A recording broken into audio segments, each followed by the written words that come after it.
Жакынкы арада биз туулгандыгы тууралуу көбөлүктүн санариптик документин чыгардык. Буга чейин түндүк мобилдик тиркемесинде 3 документ, цифровой документ бар болчу да. Ал паспорт, айдоочулук күбөлүк же автомашинанын техпаспорту болчу. Анан жакынкы арада ошо туулгандыгы тууралуу көбөлүктү ишке киргизип, эми жарандар өзүнүн же болбосо өзүнүн балдарынын санариптик документи, туулгандыгы тууралуу көбөлүктүн санариптик документи жеткиликтүү болду. Бирок айта кетчү нерсе, мамлекеттик органдын базасы 2015-жылдан баштап санариптештирилгенине байланыштуу кээ бир туулгандыгы тууралуу көбөлүктөр жеткиликтүү эмес болушу мүмкүн. Анткени жаран анын санариптик түрдө оцифровка деп коет. Санариптик түрдө кылыш үчүн ЦОНго барып, же болбосо паспорт стол, же болбосо ошондой сыяктуу мамлекеттик мекемелерге барып, ал документтерди санариптештириш керек, оцифровка кылыш керек да. Ал жөн эле ошол туулгандыгы тууралуу көбөлүктү жанына алат дагы, ЦОНго барат, ЦОНдон калктык төлөө борборунан бардыгын базага киргизип коет, андан кийин моменталдуу түрдө мобилдик тиркемеде пайда болот.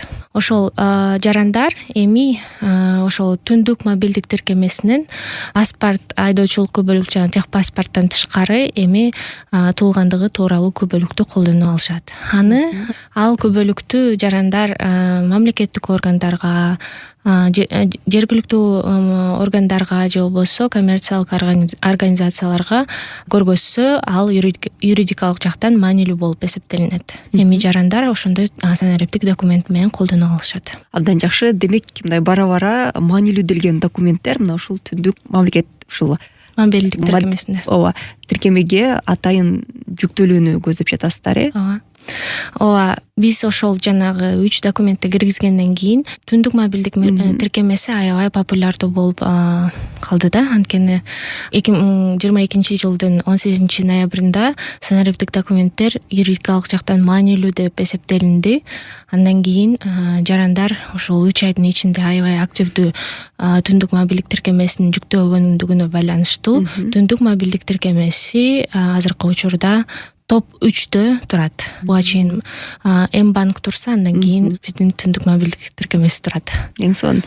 Демек, колдонуучулар дагы барган сайын өсүп жатат, Ооба, барган сайын өсүп жатат. Ошондуктан биз ошону тенденцияны карап туруп, андан кийин башка документтер, цифровой документтерди киргизе баштадык да.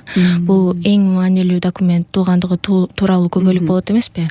Мындан кийин ошо дипломду киргизип, пенсиялык книжканы киргизип, андан кийин үйлөнгөндүгү тууралуу көбөлүктү киргизгенге пландаштырып жатабыз. Жакынкы арада ошолор дагы жеткиликтүү болот деп ишенебиз. Бул кадамдар негизи эле документтер жоголуп кеткен учурда дагы бир жакшы жардамын тийгизсе керек, Ооба, документтер жоголуп же болбосо үйдө унутуп калсаңыз, балким сактасын, бирок үйдө өрчүп кетсе, Ооба, ошондой учурлар болгондо жаран ошол санариптик документтер менен мамлекеттик кызматтарды, коммерциялык организациялардын кызматтарын колдоно алса болот да. Мисалга алсак, кредит алыш керек болот, же болбосо жандай банктан справка алыш керек болот. Ошол учурлар болгон. Жаран мисалы Ошто жашап паспортун унутуп келген да Бишкекке. Андан кийин санариптик документти көргөзсөм болобу деп бизге кайрылат да. Анан ошол юридикалык жак маанилүү болгонуна байланыштуу жаран ошол банкка барып санариптик паспортун көргөзөт дагы. Ал жактан банктын кызматкери ошол паспорттун QR кодун же болбосо бир түрдөгү паролун киргизип туруп, ошол маалыматты өзүнүн системасына алып, андан кийин ишти баштаса болот да. Бул аябай ыңгайлуу, жарандарга эч кандай документти жанына албай, ошонун бардыгы азыр ошо уюлдук телефонду эч ким унутпайт эмеспи? Документтерди унутуп калат, бирок уюлдук телефонду эч качан унутпайт. Ошон үчүн бардыгын ошол уюлдук телефонго киргизүүгө аракеттеп жатабыз. Бул нерсе дагы көмөкчү болууда, Ооба, албетте, ар бир жаран ошо активдүү колдонуп башташты. Буга чейин биз электрондук кызматтарды 148 электрондук кызматты киргиздик да. Ошол кызматтарды киргизгенде дагы мындай популярдуу болгон эмес.